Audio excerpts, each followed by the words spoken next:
Hi, I'm Barb, Maple PhD. I'm an astronomer and a gamer, which means that I see the universe in everything that I do, including board games. In this series, I am looking at board game mechanisms as listed on Board Game Geek and seeing where I find them at work in the universe and the way that we study it. This time, I'm looking at the mechanism of three-dimensional movement. This is a mechanism where the position and movement of player pieces occurs in 3 dimensions. One game where this is a mechanism is Santorini. In this game, players are building up buildings in the town of Santorini, and they can only move their player pieces up one level at a time, although they can move down any number of levels. But this means that the level of the building, that third dimension, becomes important throughout the game. Another game that features three-dimensional movement is Burgle Brothers.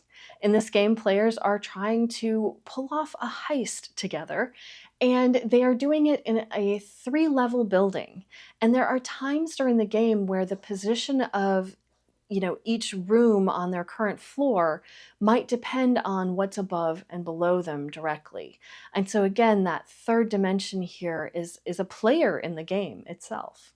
Now in astronomy, of course, our universe has 3 spatial dimensions, so duh, it reminds me of the universe. But what it also reminds me of is how difficult it can be to measure all 3 of those dimensions at once from our perch here on Earth.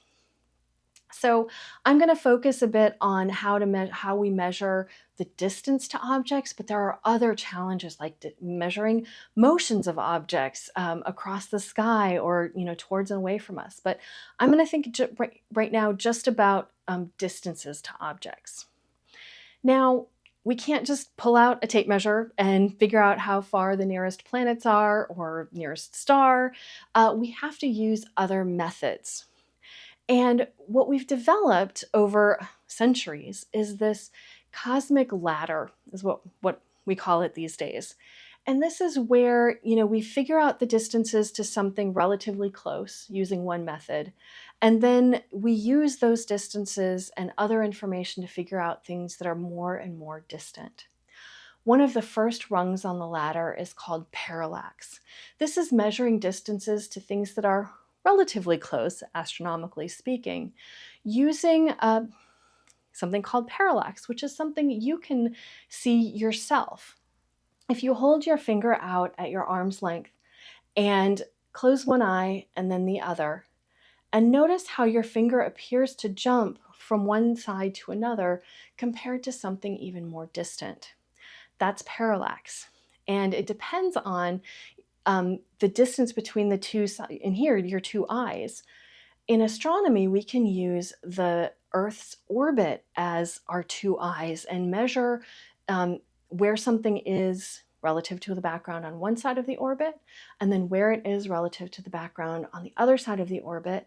And that will give us, one measurement. We use some trigonometry, and we can figure out how far away it is. But this, of course, depends on that object being obviously moved from one position to another relative to a background. Once you get to even farther away objects, they don't appear to move, at least not with just the orbit of the Earth. We would need something even wider to do that. So another rung on the ladder after parallax is something that was developed in the early 1900s, and it depends on a special kind of star called a Cepheid variable. They vary in brightness over time. They have this pattern of brightness that changes over time. But how fast it changes depends on its average overall brightness. And so if we know how bright it appears to us, and we know how fast it's changing, we can figure out the distance based on how bright it should appear to us. And this was one of the things that helped us discover that the Milky Way was not the only galaxy in the universe. Now, to measure distances to even farther objects, we need things like standard candles, things where we know what their brightness is. One of those is a special type of supernova. Another technique we use is redshift, and we know that the universe is expanding, and we can see how fast things are moving away from us, and the faster they're moving, the farther away they are. But I can't get into details in all of those things in a short video like this, but needless to say, we've developed a lot of techniques for figuring out how far away things are.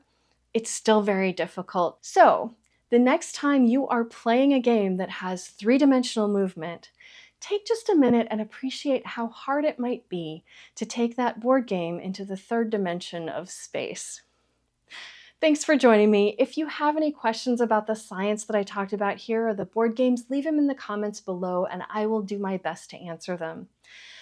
In the meantime, though, be sure to like and subscribe to my channel so you know when my new videos come out. I'll be continuing this random walk through the Board Game Geek mechanisms, so you'll want to be notified when the new ones are coming out.